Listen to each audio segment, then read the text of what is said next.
pag-ibig, anaki, aking nakilala. Di dapat palakihin ang bata sa saya at sa katuwaan kapag namihasa kung lumaki walang hihinting ginhawa. Sapagkat ang mundo'y bayan ng hinakpis, mamamayay sukat, tigaya ng dibdib. Lumagi sa tuway, walang pagtitiis, anong ilalaban sa dahas ng sakit.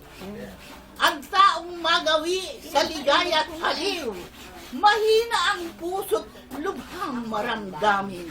Inaakala pa lamang ang hilahil na daratna'y di matutuhang bathin. Gaya ng halamang lumaki sa tubig, dahoy nalalanta, muntimang madilig. Ikinaluluod ang sandaling init, gayon din ang pusong sa tuway maniit. Munting kahirapay, mamalaking dala. Dibdib palibasay, di gawing magbata. Ang tao sa mundo, biglang kisap mata. Ayun, nakalimutan na doon.